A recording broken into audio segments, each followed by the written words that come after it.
Every swipe felt harmless, a small motion that delivered quick comfort. Yet behind that comfort, something invisible was tightening around Noah's future.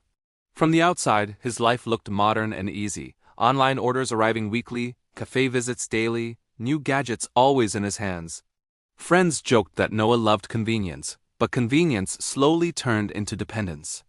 At night, when the world went quiet, Noah opened his banking app and saw balances growing in the wrong direction. Minimum payments, rising interest, silent warnings he kept closing quickly so he could sleep. He told himself this was normal life, that everyone used credit, that paying later was smarter than paying now. Yet a quiet anxiety followed him everywhere, like a shadow whispering that tomorrow was already sold. If you've ever said, "I'll pay it next month," while feeling fear in your chest, this story is for you. Because by the end, you'll understand how debt is not a money problem, but a behavior problem, and how to escape it starting today. Noah had a decent job, not luxury, not poverty, just enough to live. But every time he felt tired, lonely, or bored, he opened an app and bought something small to feel better. Each purchase delivered a short smile, and each smile quietly added weight to his future. The credit card never refused him, never questioned him, never warned him, always saying yes. Until one month, the bill arrived heavier than expected, and he paid only the minimum without thinking. The next month it grew again, and again he paid the minimum, believing he was managing it.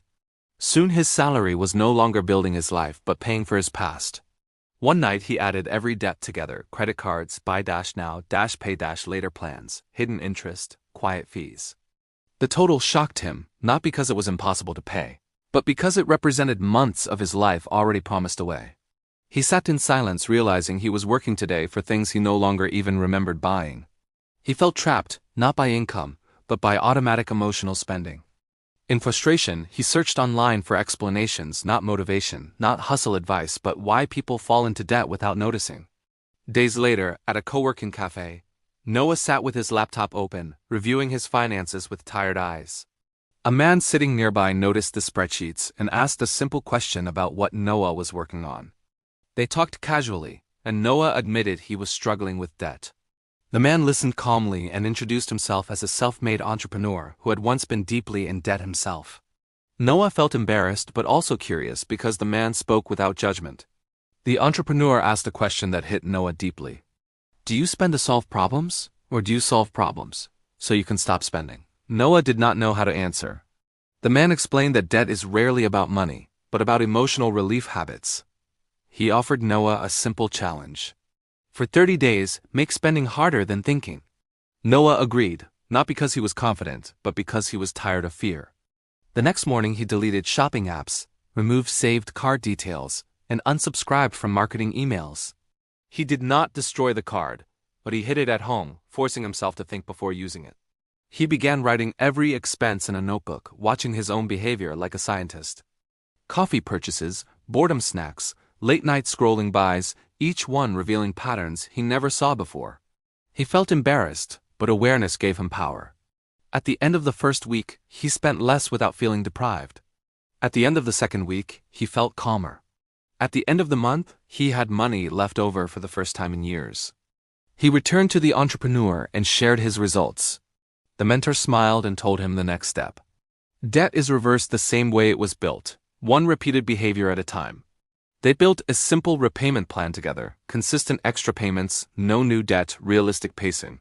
Noah left with a clear map and something he never had before: direction. Months passed and the debt numbers slowly shrank. Progress felt slow, but every reduced balance gave him confidence. He started cooking at home, reading before bed, walking in the evening instead of scrolling. He discovered peace cost less than consumption. As debt reduced, Noah opened a small savings account. Even tiny savings felt powerful because savings meant future choice. The day his final credit card balance reached zero, he sat quietly, not celebrating, simply breathing freely. He realized his future was no longer pre-sold. He kept the credit card but now used it as a tool, paying in full, never spending what he could not repay. The card no longer owned him. He owned it. He began learning basic investing, simple long-term funds, steady accumulation. He saw money grow slowly and realized money could now serve him instead of chase him. Time passed, and Noah built savings, investments, and emotional stability. No luxury show, no performance, just grounded control. One day a friend confessed debt struggles, voice shaky and ashamed. Noah listened first, because empathy is how real teaching begins. He shared his story quietly, proving escape is possible. That night Noah opened his financial dashboard. No red alerts. No interest climbing. No fear. Just structure.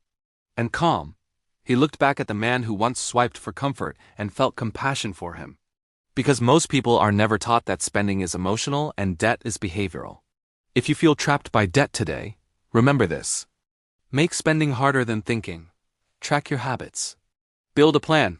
Move consistently. Replace comfort buying with self-respect. Because the day Noah stopped letting the cards say yes for him was the day he finally learned to say yes to his own future. And that is where real financial freedom begins.